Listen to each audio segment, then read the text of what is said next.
नमस्कार, राम राम, राधे राधे। स्वागत है आपके ऑनलाइन प्लेटफ़ॉर्म में। मैं जयवीर वन लाइनर की श्रृंखला में आप सभी दोस्तों का स्वागत है। तो बने रहिए चैनल के साथ में, हँसते रहिए, मुस्कुराते रहिए। एक खूबसूरत मोटिवेट शेर है कि बहादुर रौंद कर तूफ़ान दरिया पार जाता है, कि बहादुर रौंद कर तूफ़ान दरिया पार जाता है, भंवर में वही फँसता है जो हिम्मत हार जाता है, भंवर में वही फँसता है जो हिम्मत हार जाता है। आइए दोस्तों, उसी को आगे कंटिन्यू करते हुए वन लाइनर श्रृंखला को अगले क्वेश्चन और बहुत ही अच्छे लाजवाब क्वेश्चनों के साथ में आज हम लोग डिस्कस करेंगे कुछ इम्पोर्टेंट क्वेश्चन जो प्रीवियस ईयर के पीवाईक्यू हैं, उन्हीं को हम आगे डिस्कस करते हैं। ठीक है? तो देखिएगा पहला क्वेश्चन दिया गया है कि भारत का प्रथम एवं अंतिम भारतीय गवर्नर जनरल कौन? ठीक? भारत का प्रथम व अंतिम भारतीय गवर्नर जनरल कौन? ठीक? समझना बेटा। तो ये कौन थे? भारतीय पूछ रहा है। तो भारतीय की बात करेंगे तो ये था सी राजगोपालाचारी। सी राजगोपालाचारी थे। ठीक है? पहले बंगाल के गवर्नर जनरल कौन था? तो रॉबर्ट क्लाइव था। फिर गवर्नर था, उसके बाद गवर्नर जनरल कौन बना? तो बना वारेन हेस्टिंग्स। फिर भारत का गवर्नर जनरल कौन बना? तो वो भी भारन वारेन हेस्टिंग्स बना। प्रथम वायसराय कौन बना? तो लॉर्ड कैनिंग बना। ठीक है? और अंतिम गवर्नर जनरल कौन था? भारतीय नहीं की बात करेंगे तो लॉर्ड माउंटबेटन था। ठीक? अगला दिया गया है कि भारत का सबसे पहला हिंदी अखबार उर्दत्त मानदंड के संस्थापक थे। ठीक? कौन संस्थापक थे? पहला हिंदी अखबार था, हिंदी अखबार, उसका नाम थे संस्थापक पंडित जुगल किशोर। कितनी बार पूछा गया क्वेश्चन? भारत का सबसे पहला हिंदी अखबार उर्दंत मानदंड। ठीक? हिंदूवासी किस देवता की पूजा करते थे? हिंदूवासी किस देवता की पूजा करते थे? तो पशुपति महादेव की पूजा करते थे।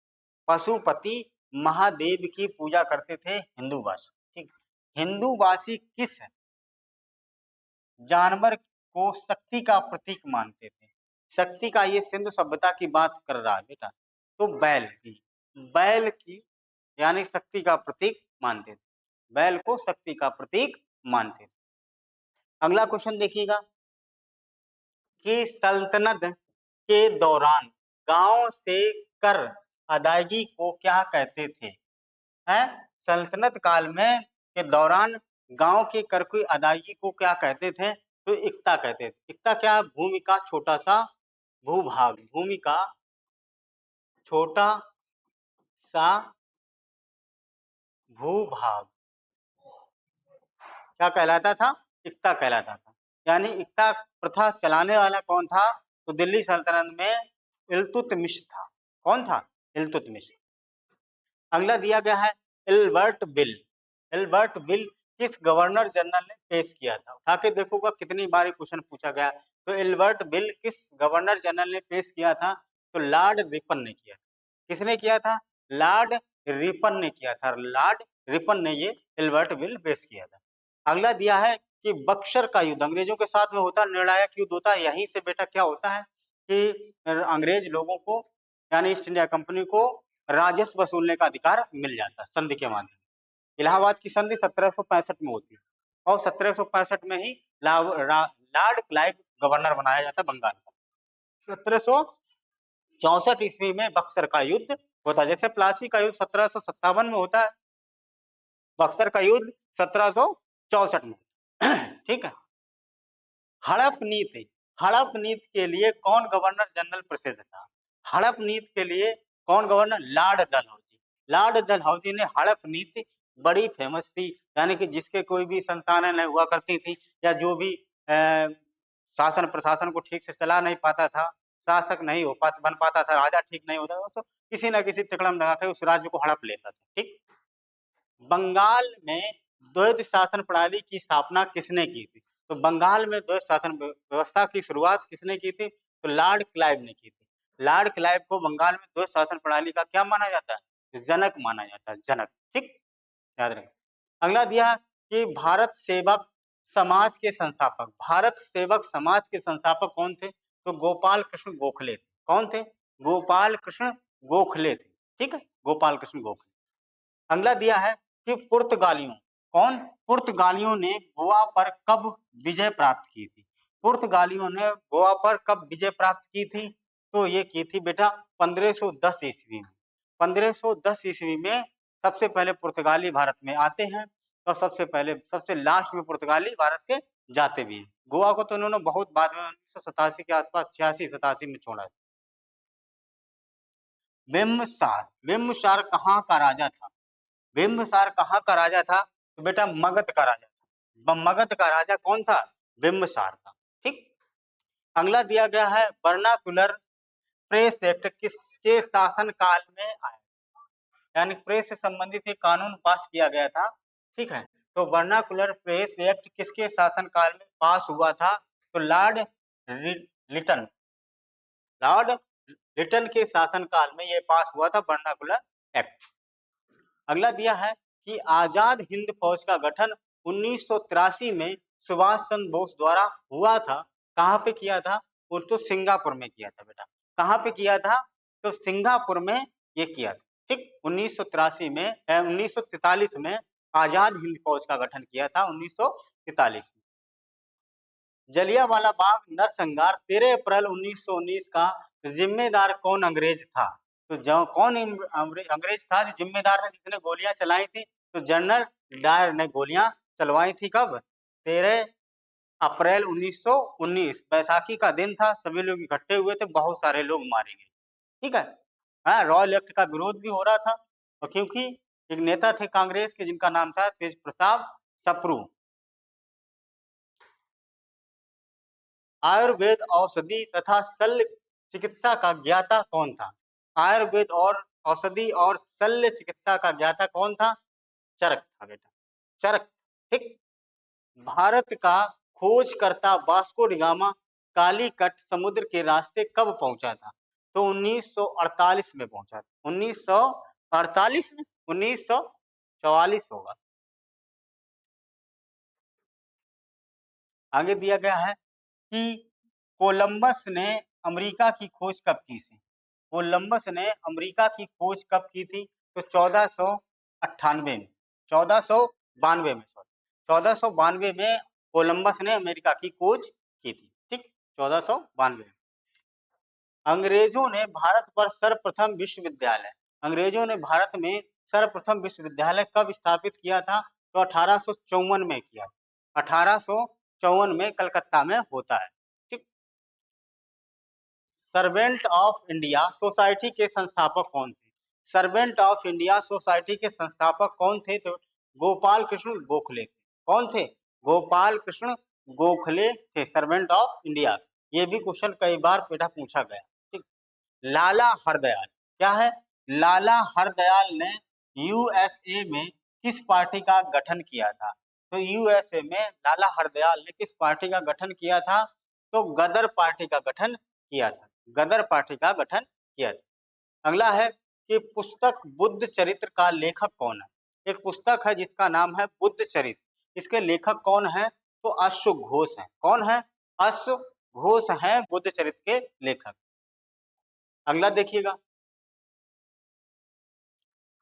कार्नवालिस द्वारा शुरू की गई रैयतवाड़ी प्रणाली का संबंध किससे है?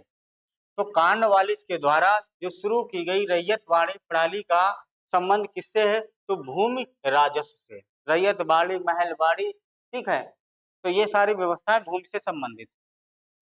प्रथम विश्व युद्ध का तत्कालीन कारण किस देश के राजकुमार की हत्या थी? तो ऑस्ट्रिया के राजकुमार की हत्या की जाती है और ऑस्ट्रिया का राजकुमार की हत्या की जाती है जर्मनी के द्वारा। तो हिटलर ने प्रथम विश्व युद्ध की बात, हाँ नहीं, तो तब हिटलर नहीं था, द्वितीय विश्व युद्ध का कारण तो हिटलर। ठीक। अगला दिया गया है कि विश्वास के अनुसार जैन विश्वास के अनुसार 23वें तीर्थकार कौन थे? ठीक, जैन धर्म में 23वें तीर्थकार कौन थे? तो पार्श्वनाथ थे। 24वें महावीर स्वामी थे। 24वें कौन थे और अंतिम कौन थे? तो महावीर स्वामी थे। अगला दिया गया है कि महावीर को निवारण निवारण कहाँ प्राप्त होता? महावीर को यानी स्वामी महावीर को निवारण कहाँ प्राप्त होता है, यानी कि उनकी मृत्यु कहाँ होती है? तो पावापुरी बिहार में होती है बेटा। पावापुरी बिहार में होती है इनकी मृत्यु। आगे दिया है कि भारत में व्यापार करने वाले पहले यूरोपीय कौन थे? भारत में व्यापार करने वाले पहले यूरोपीय कौन थे बेटा? तो पुर्तगाली थे। तो पुर्तगाली पहले यूरोपीय थे जिन्होंने भारत में व्यापार किया था। ठीक। आगे दिया, किस मुसलमान बादशाह ने के राजपूतों से मधुर संबंध थे? किस मुसलमान बादशाह के राजपूतों के साथ मधुर संबंध थे? तो अकबर के साथ। अकबर के साथ में इसकी सेना में इनके ऊंचे ऊंचे पद पर मान सिंह हुआ है, भगवान दास हुए, बहुत सारे राजपूत इन्हीं के साथ वैवाहिक संबंध भी थे इनके साथ। अगला दिया, किस शासक ने वारंगल के रुद्र प्रताप से कोहिनूर हीरा प्राप्त किया था? किस शासक ने वारंगल के रुद्र प्रताप से कोहिनूर हीरा प्राप्त किया? तो अलाउद्दीन खिलजी ने। अलाउद्दीन खिलजी ने। तो अलाउद्दीन खिलजी से पहले एक और व्यक्ति है, इसका नाम है बेटा मलिक काफूर। मलिक काफूर को कोहिनूर हीरा भी मिलता है। ठीक, गुजरात अभियान।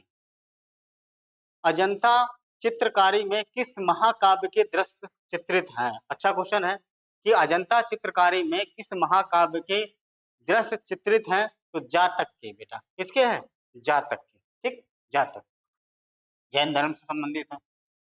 चारुमती एवं महेंद्र क्रमशः किसके पुत्र और पुत्रियां थी? चारुमती किसकी पुत्री थी? महेंद्र किसका बेटा था?